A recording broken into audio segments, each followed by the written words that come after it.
This is Florida. There's a place here that's been taken over by snakes, Big Cypress National Preserve. And recently, something in this swamp started swallowing invasive pythons whole. Among the thousands of pythons in the area, a few had tracking transmitters inside them. Biologists had implanted the devices to study and control these invasive predators. One of the transmitters shows that a python is somewhere around here, so the scientists head out to observe it. But the python's gone, and only the signal remains. No body, no blood, no signs of a struggle. The transmitter was now inside some creature that had slowly moved from this spot into the forest on the left. The scientists follow the signal. It keeps moving straight ahead, but they still can't see anything. Then the signal stops in Picayune Strand, and the biologists discover something that shocks everyone there. They'd found a creature no one would expect to be a python killer.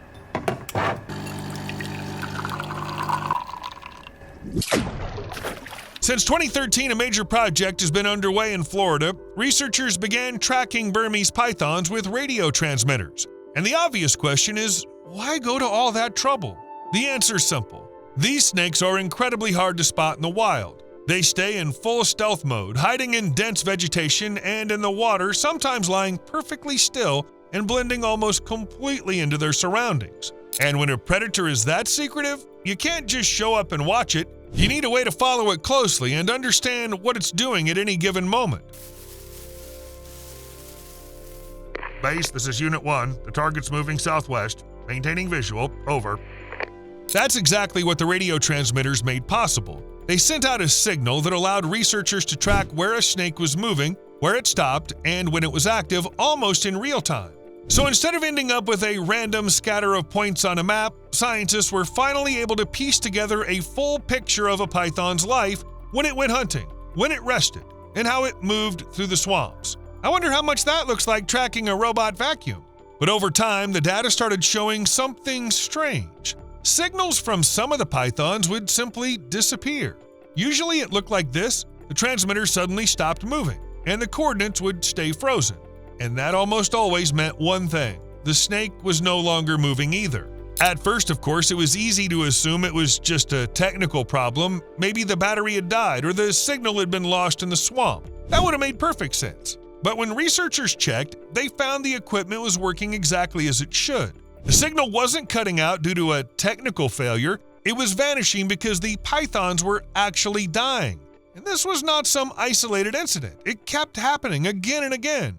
That was what made it so unusual. The turning point came in August 2020 when researchers realized they had to figure out what was actually going on. One of the tagged pythons had been behaving normally for weeks, moving through the swamps, hunting, stopping, then moving again. Exactly what you'd expect from a typical predator. Then, all of a sudden, the signal went still. The coordinates stopped changing, as if the snake had simply decided it was never going to move again. At first, it looked like the usual sign that the animal had died. But then things got weird. After some time, the coordinates started shifting again. The transmitter was moving, but not in the way it had before. The motion was steadier now, without the pauses and sudden bursts that had defined the snake's earlier movements. It was almost as if the python had suddenly evolved, grown legs, and decided it was a lizard now. When the researchers finally reached the signal, it became clear that what had happened was far stranger than anyone expected. They'd assumed the python was dead, and in cases like that, you usually find obvious signs of a struggle: blood, torn tissue, something, but there was nothing. No ripped skin, no evidence of a fight, and yet the signal was still there. It kept broadcasting steadily and consistently, as if the tracker were still inside a living body. If the python had died, the transmitter should have stayed in one place and stopped moving. Unless pythons have some kind of afterlife. Oh, come on! This thing is still in here!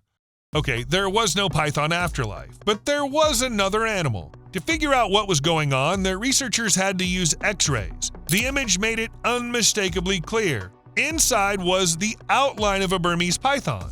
Its curved spine with that same tracker right next to it, except now it wasn't lying out in the open, it was inside another animal. At that point, the truth became impossible to ignore. The python had been swallowed whole. You can only imagine the scientists' shock, but it didn't stop there because similar cases started happening again. And when something like this happens more than once, it starts to look like a pattern. On May 31st, 2021, another tagged python disappeared in Big Cypress Preserve, and the signal behaved the exact same way. First, it stopped, then it started moving again as if the tracker had ended up inside another animal. Same thing happened again in June. Little by little, it began to feel as if something was deliberately hunting these snakes, and that went completely against the usual pattern because the Burmese python is considered an apex predator. In the Florida wetlands, there are very few animals capable of killing one. And that's the key point. The scientists were only seeing a fraction of what was happening, only the snakes that had trackers on them. How many of these incidents were happening unnoticed? Nobody knew.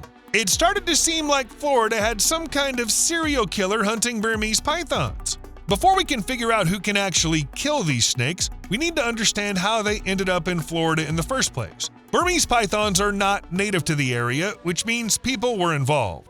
In nature, animals don't just move across such huge distances on their own. Nice place. I think I'll sleep here. Where am I? What do you mean America? These snakes are native to Southeast Asia. They live in Myanmar, Thailand, Vietnam, and southern China. They were brought to Florida in the late 20th century through the exotic pet trade. At the time, pythons were actively being sold as pets and demand was fairly high. Then the familiar pattern began. Some escaped, and others were deliberately released by owners once they realized that keeping such an animal was a lot harder than it seemed. And that's when the pythons began taking over the state. The python's rapid spread was no accident, of course, because not every introduced species can expand across such a vast area so quickly. A lot depends on the conditions it encounters in its new environment. If a predator has no natural checks, no one hunts it, and nothing keeps its numbers under control. The population can explode at an alarming rate. That's exactly what happened in Florida. Local wildlife had never dealt with snakes this large before and didn't recognize them as a threat. They had no fear-evolved defense strategies, not even a basic fear response. Mom, we made a new friend. Make yourself at home. Want a snack? Don't mind if I do. As a result, the pythons found themselves in almost perfect conditions. Plenty of food and very little resistance, and that gave them a major advantage. The scale of the damage became obvious pretty quickly, and of course the balance of the ecosystem shifted. When one predator gains a clear advantage and starts to dominate, it puts enormous pressure on its prey. That's exactly what happened in Florida's Everglades National Park, and it happened fast. Mammal populations dropped by more than 90% in just a few decades. Raccoons, rabbits, and opossums all but disappeared across large areas. Changes that rapid are highly unusual in nature. Normally, shifts like that happen much more gradually. What made the situation even worse was that pythons are capable of taking down very large prey. There have been documented cases of them swallowing whole deer and even fighting alligators. Weird? Of course it's weird. Let me explain why. For most animals, the size of their prey is limited by their body. It seems logical that the width of the head would define the upper limit. But Burmese pythons apparently never got that memo. Their jaws are not locked into one rigid structure. The lower jaw is split into two halves, and each side can move independently. Between them is an elastic ligament that allows the jaws to spread even farther. On top of that, a python's skin and soft tissues can stretch dramatically and adapt to the shape of the prey without tearing. So instead of ripping an animal apart, a snake gradually swallows it whole, almost pulling it inward bit by bit, even when the prey is noticeably wider than its own head. Estimating how many pythons actually live in Florida has proved to be difficult. With active breeding, their numbers can rise very quickly, especially when little is keeping them in check. Females lay dozens of eggs, and if most of the young survive, the population can spiral out of control in a short time. Some estimates put the number in the tens of thousands. But no one can say exactly how many there are. Like I said, they're secretive and rarely seen. In the end, pythons become a major threat to the ecosystem, and that started to seriously concern scientists and wildlife officials. It seemed as if there was no way of stopping them. Then, in the middle of all this, those strange snake disappearances began. Figuring out what could even kill a python is not easy. My first logical suspect was the alligator. It's a powerful predator, fully capable of taking down large prey. Especially since pythons had attacked alligators before, maybe it had turned into a blood feud. An alligator attack usually leaves a very recognizable pattern. It grabs the prey, starts spinning, and tears it apart. In other words, an alligator is not exactly a subtle killer, but in these cases, there was nothing like that. No wounds, no signs of a struggle, everything looked far too clean. And unless an alligator has joined some kind of assassin guild, we need a different suspect. What about a mammal? Large predators such as bobcats or bears can, in theory, attack snakes, but in those cases, the crime scene is usually easy to read too. Bite marks, torn tissue, a partially eaten body. That's standard for land predators. They don't swallow prey whole. But here, nothing like that was ever found. The python simply vanished completely with no remains and no visible injuries. It was as if they had never existed at all. Looks like we can rule out most mammals too. So none of the known predators seemed like a plausible suspect. That suggested something important had been missed, and everyone had been looking in the wrong place. The answer had to be something less obvious. That's exactly what the scientists decided. Instead of guessing, they began closely tracking the radio tags and recording what happened at the exact moment the snakes disappeared. The goal was simple: catch the culprit in the act. Steve, we've got a dead snake. Possible homicide. Let's move. When the researchers finally reached the source of the signal, they thought they had a rough idea of what they'd find. Signs of a struggle, maybe remains of the body. Well, like I said, what they actually found was something else entirely. None of that was there. Instead of the python, they found another snake, alive, and at first glance, completely unharmed. And the signal was coming from that snake. Freeze! Tactical team! Hey guys, what's going on?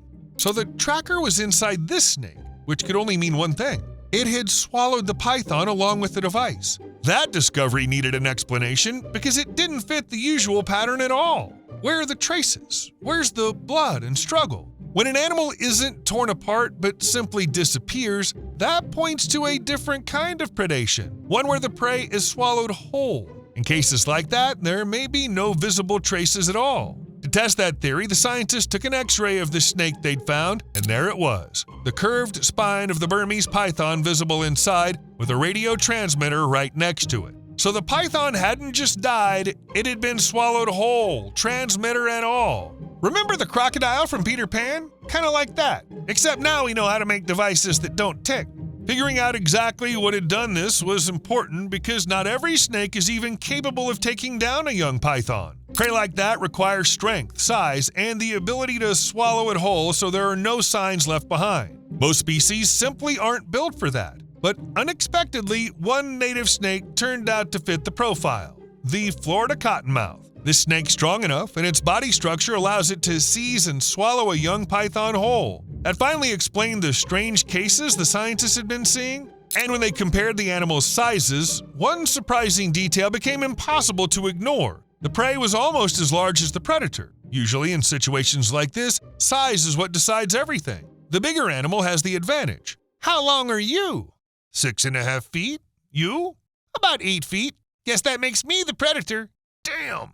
Here the young python was nearly the same size as the cottonmouth, but still couldn't put up much resistance. Its strength and defenses hadn't yet reached the level of a fully grown snake. In the end, the cottonmouth was able to grab it, hold it without much of a struggle, and then simply swallow it whole. For biologists, this case became an important clue because it changed how they looked at the entire ecosystem. For a long time, Burmese pythons were thought to be nearly untouchable by native wildlife. As it turned out, some predators can do more than just attack them. They've already begun incorporating the invaders into their diet. The ecosystem, in other words, isn't standing still. It's slowly adapting and is already beginning to resist. The cottonmouth became one of the clearest examples of that, and the possibility of an outcome like this was never really shocking or new. It wasn't that the native species had evolved into something different. People had simply underestimated what it was capable of. But why did this particular predator turn out to be so successful? After all, not every snake is even capable of hunting other snakes, let alone doing it effectively. In the end, it comes down to a set of specific traits that give it an edge under the right conditions. The Florida cottonmouth is well adapted to swampy habitats. It hunts from ambush, strikes fast, and uses venom to weaken its prey. That gives it a major advantage. Venom honestly sounds like cheating. At the same time, cottonmouths are often underestimated. People usually see them as dangerous, but not especially dominant snakes. Because of that, it's easy to overlook what they're actually capable of. And it's not just about strength or venom. Another big factor is that cottonmouths are already used to eating this kind of prey. If a predator already hunts snakes, then another snake is not some completely new challenge. In fact, the Florida cottonmouth is a pretty versatile predator. Its diet includes a wide range of animals, including other snakes, so attacking a python's not some bizarre exception. It's just one more item on a menu the cottonmouth already knows well, just with a larger serving size. And that part's important too, because when it comes to prey, size does matter. If the target's too large, the risk to the predator rises sharply. Even if it wins, the encounter can end in serious injury. That's why predators usually go after the most vulnerable individuals, and in this case, that means young pythons. They've not yet reached full strength and can't defend themselves properly, which makes them easy, readily available prey for a cottonmouth. Of course, one incident could still be dismissed as a coincidence. Maybe it was just a freak event, an extremely unlucky python, or an unusually lucky cottonmouth. But when it happens again and again, it starts to look like a pattern. Scientists noticed that attacks on juvenile pythons were recorded more than once, at different times and in different places. That means this is no longer just random luck. The predator didn't try it once and move on. It's becoming a repeatable feeding strategy. If I were a Burmese python, I'd be getting nervous. The conclusion is fairly obvious because changes like these do not happen by accident.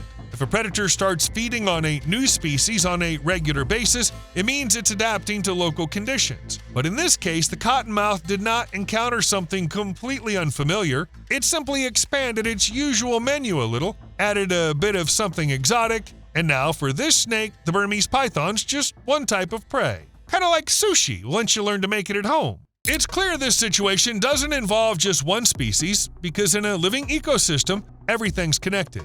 Any change affects the animals around it, and when a new prey species appears, different predators may start going after it. Observations support that idea. Alligators also prey on young pythons. So I was right to be suspicious of them from the very beginning. Alligators are strong enough to handle that kind of prey, especially when the python's still relatively small. Mammals also play an important role in this story, because they're not about to ignore a new food source either. If pythons were, so to speak, introduced into nature's supermarket, some species are clearly adding them to the menu. Bobcats are one example. In one case, scientists were tracking a large python named Loki and expected to find him near a female. Instead, they found him already dead. His head and neck had been partially eaten, and the rest of the body had been carefully hidden under a layer of pine needles. And this is how many bobcat claws the researchers found lodged in the python's body. That kind of behavior is actually typical for bobcats. I mean, hiding prey to come back for later,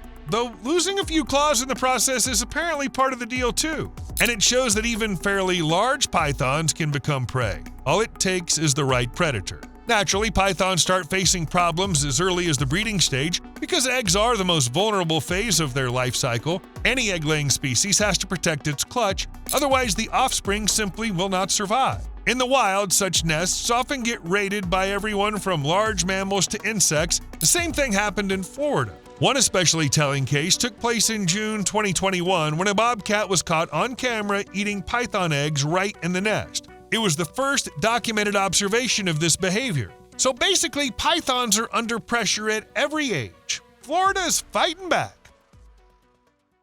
Birds play an important role too, because prey size has a huge impact on which predators go after it. When the pythons are still small, birds of prey come into play. Raptors have incredible eyesight and lightning-fast attacks, which gives them a major advantage. They spot prey sooner and grab it before snakes, bobcats, or other predators even manage to close in. That adds another layer of pressure on the Burmese python population.